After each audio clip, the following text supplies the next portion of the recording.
নবাবের এই আমন্ত্রণ পত্রটা গ্রহণ করুন মহারাজ। হ্যাঁ, নবাবের নিমন্ত্রণ।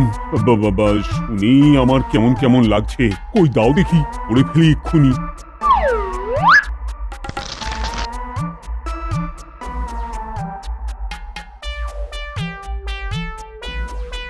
কেবল কি নিমন্ত্রণ করেছেন নাকি পত্র দ্বারা নিমন্ত্রণের ত্রুটির মার্জনাও চেয়েছেন জাহাপনা? কোনো ত্রুটি বিচ্যুতি নয়।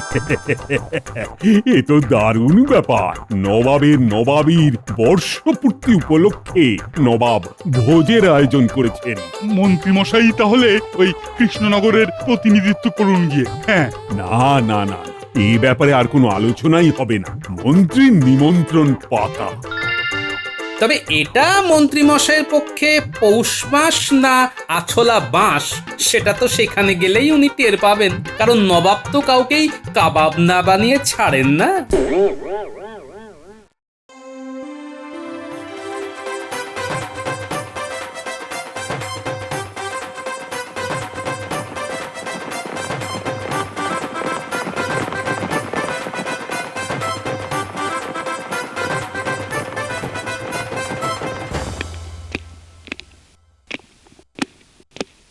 আসুন আসুন আসুন আসুন আসুন মুর্শিদাবাদের নবাবের দরবারে আপনাদের স্বাগতম। নবাব বাহাদুর কি আমাকে চিনতে পারলেন না? আমি এসেছি জাহাপনা। হ্যাঁ, নবাব যাকে যাকে দেখার সবাইকে দেখেছেন, তাই আলাদা করে আর আমি এসব বলে হাওয়া গরম করতে হবে না। আমি ভাবলাম অনেকদিন দেখেননি তো, তাই নবাব বাহাদুরের বোধহয় আমাকে চিনতে একটু অসুবিধা হচ্ছে। আমার সুবিধা অসুবিধার খুব খেয়াল রাখছো মনে হচ্ছে।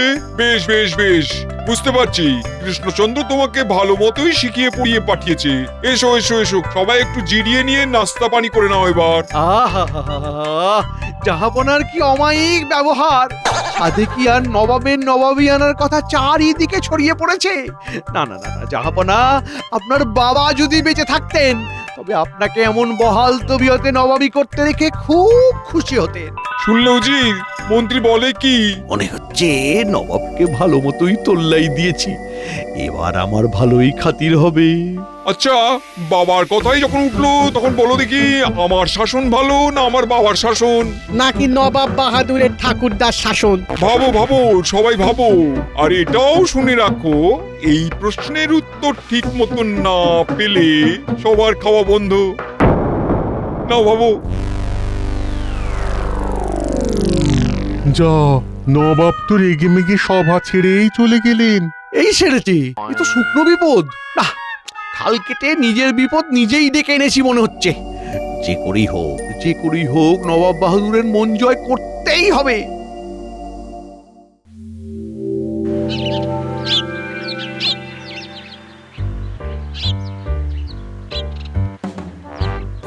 সেই তো কখন থেকেই পাইচারি করে যাচ্ছেন, তো করেই যাচ্ছেন।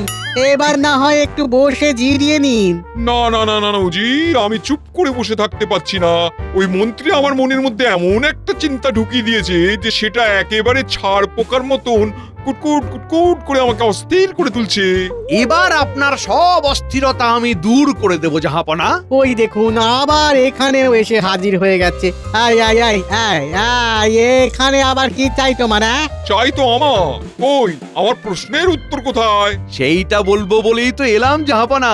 অনেক ভেবে চিনতে আমার মনে হয়েছে আপনার আমলই সব থেকে সেরা। সেটাই যদি সেরা হবে, এত ভাবনা চিন্তা করার কি দরকার ছিল? ওই কথা তো আগে বললেই হতো। নাও, এবার কি বলবে বলো। আচ্ছা, বেকায়দায় বললাম দেখছি। এবার তাহলে কি করি? আর শুধু তাই নয়, আমার শাসনকাল যদি ভালোই হয় তবে আমার বাবা বা ঠাকুরদার শাসনকাল খারাপ হবে কেন? বলো। এই না মানে কি যে বলি, মানে কি বলতে কি বলে ফেলি না, মানে মানে যেটাই ভালো সেটাই খারাপ। না মানে যা খারাপ তাই ভালো। এইটা সব কেমন গুলিয়ে যাচ্ছে। এই থামাও তোমার এই আমতা করা। পরিষ্কার কোনো উত্তর থাকলে বলো। উত্তর আর কি দেব? বেশ ভালো করেই বুঝতে পারছি, যাই উত্তরই দিই নবাবকে খুশি করতে পারবো না। আবার আবার তুমি বিড়বিড় করছো। আচ্ছা, একটা কথা খোলসা করে বলো দেখি, তুমি জানলে কি করে যে আমার বাবার থেকে আমার আমলেই নবাবই ভালো চলছে? এবার আর পালানোর পথ নেই, জাহাপানা আচ্ছা প্যাঁচে ফেলেছেন। বলো, আরে বলো, কি করে জানলে সেটা বলো। এই না মানে মহারাজ কৃষ্ণচন্দ্রের মুখে শুনেছি। তাই নাকি? তাহলে তো কৃষ্ণচন্দ্রকেও ছাড়া যাবে না। উজির, ফরমান বানাও, কৃষ্ণচন্দ্রকে সশরীরে এখানে হাজির হতে হবে, জলদি। এই মরেছে, আপনি বাঁচতে গিয়ে ফস করে বাপের না মানে মহারাজ কৃষ্ণচন্দ্রের নাম করে ফেলেছি। এবার কি হবে, এবার কি হবে?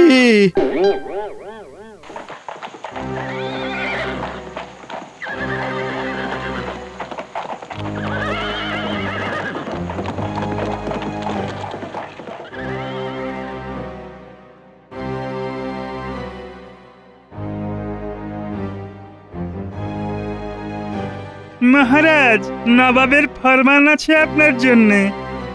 এই মরেছে, এর মধ্যে আবার ফরমান, সে আবার কি? কই কই কই, দেখি দেখি।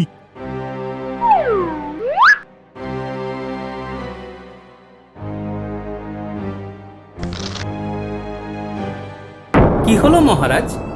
ফরমান পড়েই আপনার মুখ চোখের ভাব যে বদলে গেল। কোনো দুঃসংবাদ নেই তো আবার? নবাব জরুরি প্রয়োজনে আমাকে মুর্শিদাবাদে তলব করেছেন। তার মানে যা ভয় পাচ্ছিলাম সেটাই ঘটতে চলেছে। গড়বড় কিছু একটা হয়েছে।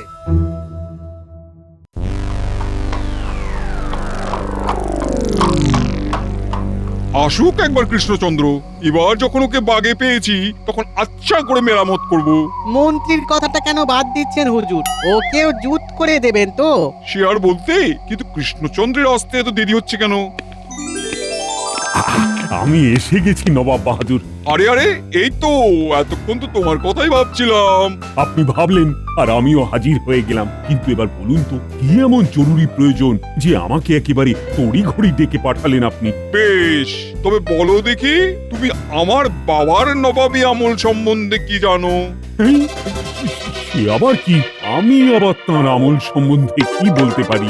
বলতে যে তুমি পারো সেটা কিন্তু আমি জানি, কারণ তোমার মন্ত্রীর কাছে শুনেছি তোমার নাকি ওই আমলের শাসন সম্বন্ধে অনেক কিছুই জানা আছে।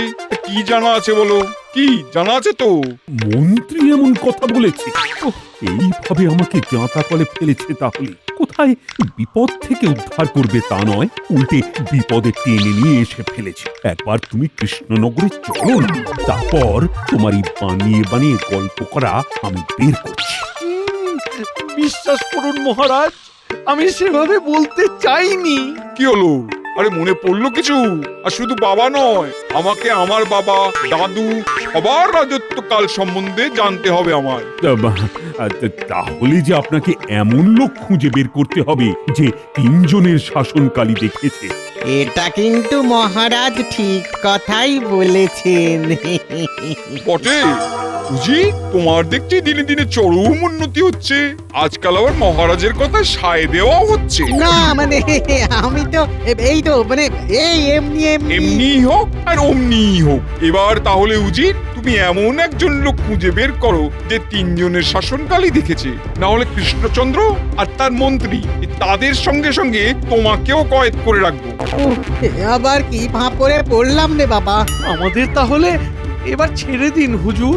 আমরা তো মানে মানে না মানে মহারাজের তো কোনো দোষ নেই, তাই বলছিলাম কি।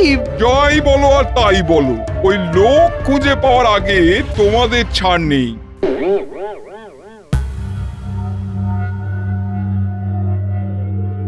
মহারাজ তো ছুটলেন মুর্শিদাবাদ, এদিকে মহারানী যে কি না কি ভাবছেন কে জানে।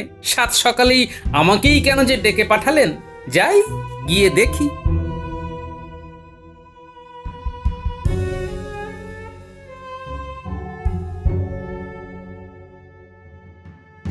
আমাকে ডেকেছেন রানীমা? নবাব মহারাজকে ডেকে নিয়ে গিয়ে কি খিচুড়ি পাকাচ্ছেন সেটা তো জানতে পারছি না।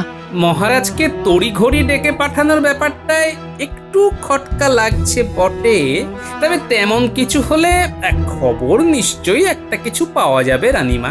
না না না না, কখন খবর আসবে সেই অপেক্ষায় আমি আর বসে থাকতে পারছি না গোপাল। আর দেরি না করে তুমি নিজে গিয়ে বরং মহারাজকে উদ্ধার করে আনো গোপাল। আহা, তেমন কিছু হলে তো আমি আছি রানীমা। তবে আবারও বলছি, একটু ভরসা রাখুন, মহারাজের কোনো বিপদ হবে না।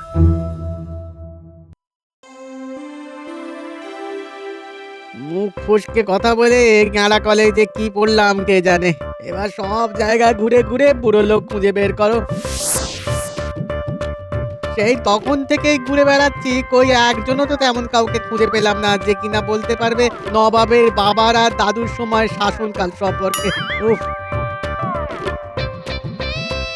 আরে আরে আরে আরে ওই তো একজনকে দেখতে পেয়েছি মনে হচ্ছে, যাই দেখি কিনা। এই যে শোনো শোনো শোনো শোনো শোনো, এদিকে এসো, এদিকে এসো, এদিকে এসো। আমাকে ডাকছো? আরে তোমাকে নয় তো কাকে ডাকবো? হ্যাঁ, আচ্ছা আচ্ছা, তুমি বলো তো দেখি, নবাবের বাবার সময় শাসন তুমি দেখেছো? হ্যাঁ, তুমি নবাবের দাদুর সময় শাসন দেখেছো? এই মনেতে, সেসব তো অত মনে নেই। সেই এক কায়দা। ওহ, আমি যে কি করি, এই বুড়োকে দিয়েও তো কিচ্ছু বলানো গেল না। একজনকে ধরে না নিয়ে গেলে নবাব তো প্রাণেই মেরে ফেলবেন। আরে আরে, এই কথাটা তো মাথায় আসেনি। না না না, বুদ্ধি খাটিয়ে যদি কোনো উপায় বের করতেই হয় তবে সেটা ঠিক করেই করতে হবে।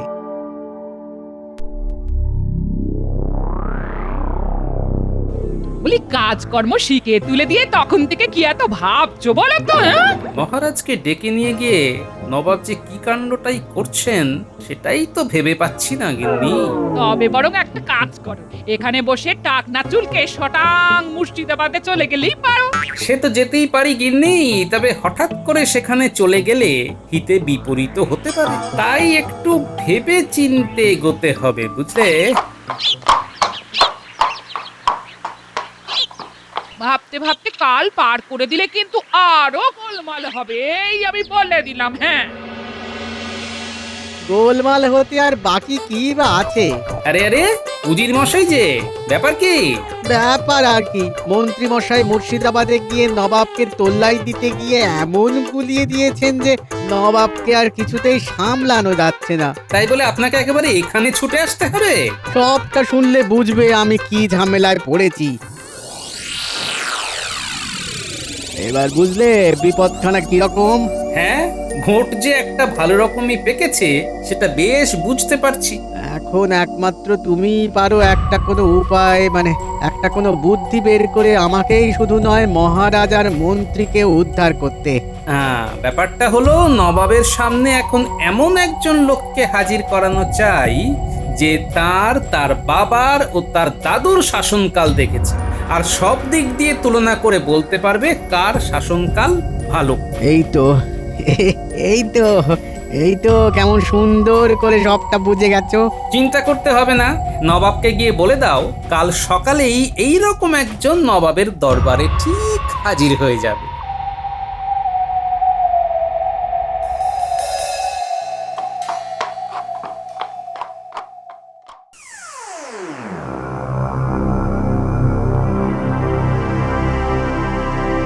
ওই গৌজি, সে কখন থেকে তো বলছো কে একজন আসবে, আমাকে আমার বাবার সম্বন্ধে বলবে, কিন্তু কারোরই তো বার্তা নেই। হ্যাঁ হ্যাঁ, এই এলো বলে। আমারও তো মনে হচ্ছে এই আসি করছে কিন্তু আসতে পারছে না। এই, একবার এত বড় গন্ডগোল পাকিও তোমার শিক্ষা হয়নি, আবার ফোড়ন কাটছো তুমি। কতক্ষণ আর অপেক্ষা করব? অপেক্ষা করতে করতে যে হাড়ে দুব্ব গজিয়ে গেল। না না, অপেক্ষা তো আমরাও করছি, কেউ এসে আমাদের উদ্ধার করুক।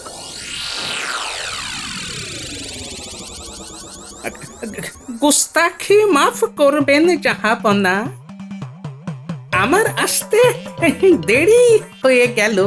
আমি উজির মশাইকে বলেছিলাম ঠিক সময়ে গিয়ে জাহাপনার সঙ্গে দেখা করব আর তার হাল হকিকত জানাবো। সে তো না হয় বুঝলাম, কিন্তু তুমি কে? তোমায় তো ঠিক চিনলাম না। আমাকে চিনলেন না?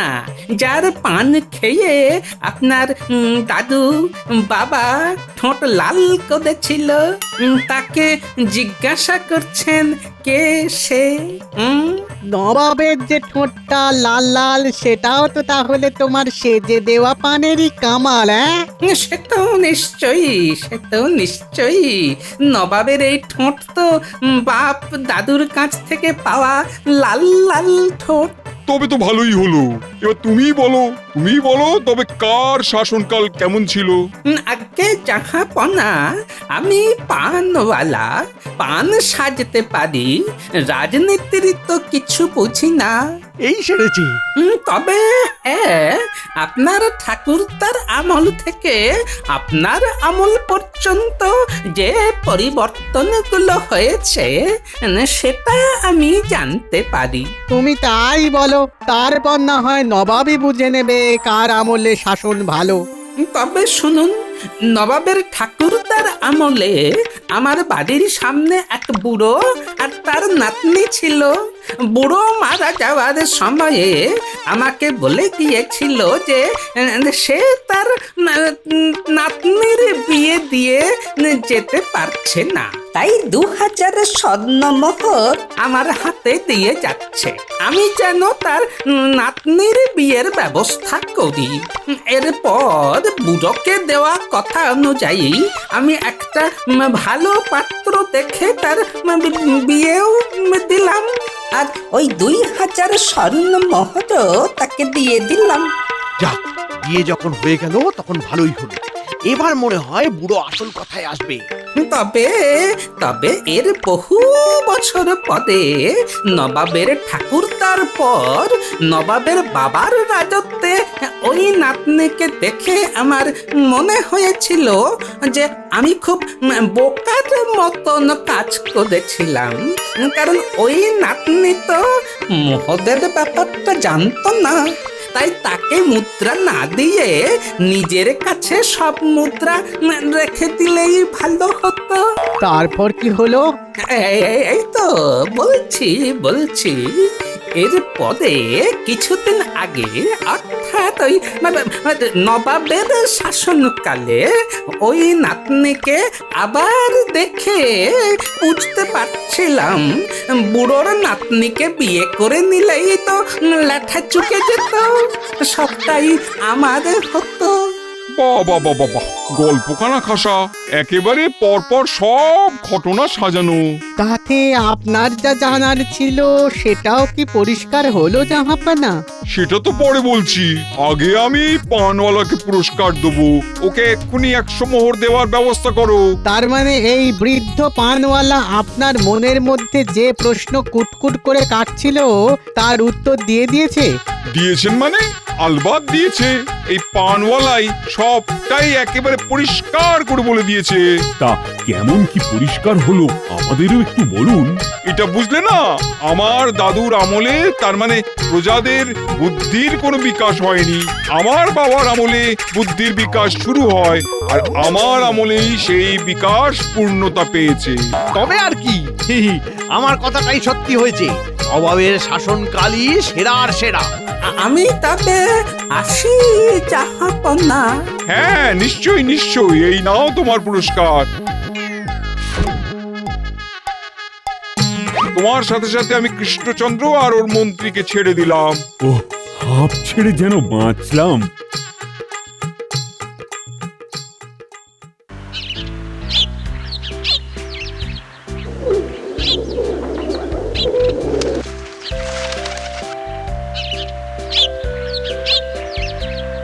জাহাপানাকে কেমন যেন বেশ খোশ মেজাজ দেখাচ্ছে। হ্যাঁ উজির, এবার মনটা একটু ফুরফুরে লাগছে। মন থেকে সব সন্দেহ দূর হয়ে গেছে। দেখে থেকে আচ্ছা একজনকে খুঁজে বের করেছিলে, পুরস্কার তো তোমাকেও দিতে হয়। আপনি মহান জাহাপানা। না, লোকটা সবটাই কেমন গল্প করে বুঝিয়ে দিয়েছে। এই না হলে বুদ্ধিমান লোক। আগে জাহাপানা, যদি কিছু মনে না করেন তবে কয়েকটা কথা বলবো। হ্যাঁ, বলো। আমার তো মনে হচ্ছে ওই লোক আসলে নবাব বাহাদুরের নিন্দেই করে গেল। ও আসলে যা বলে গেছে সেটা হলো আপনার ঠাকুরদা ছিলেন ধর্মাত্মা মানুষ, ওর আমলে লোকের মনে কোনো অধর্ম কাজ করা তো দূরের কথা, এমন চিন্তাও করতে পারত না। আপনার বাবার ধন দৌলত বাসনা ছিল আর প্রজারাও সেইভাবে লোভী হয়েছে। আর এখন এই আপনার দৌলতে লোভ যে বেড়েছে তাই নয়, ধর্মকর্ম লোভ পেয়েছে। ও কি তাই তো? তার মানে ওই বদলোকটার পেটে পেটে এই বুদ্ধিও ছিল। আমাকে মাফ করবেন জাহাপানা, এমন একজনকে হাজির করলাম যে কিনা আপনাকে এইভাবে বদনাম করে গেল। মাপটা পরে হবে। যাও এক্ষুনি গিয়ে ওই পানওয়ালাকে ধরে আনো, ওকে আমি শুলে চড়াবো। আপনি যখন বলছেন তখন না হয় খুঁজে দেখছি একবার, তবে সে কি আর এই তল্লাটে আছে? আপনার পুরস্কার পেয়ে সে নির্ঘাত এতক্ষণে নাচতে নাচতে মুর্শিদাবাদ ছেড়ে কৃষ্ণনগরেই, না মানে ওই দিকে কোথাও চলে গেছে।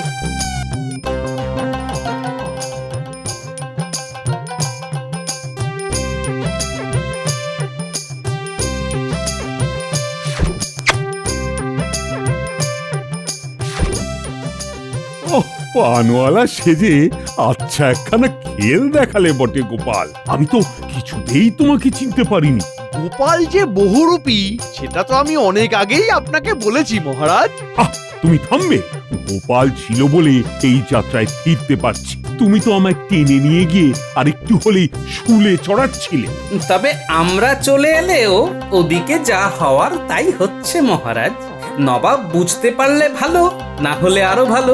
কেউ না বুঝলেও আমি কিন্তু বুঝেছি গোপাল। তুমি আচ্ছা করে নবাবের শাসনকালের অধঃপতন বর্ণনা করেছো। বুঝেই যখন গেছেন তখন না হয় একটা পান খেয়ে যান ঠান্ডা করুন।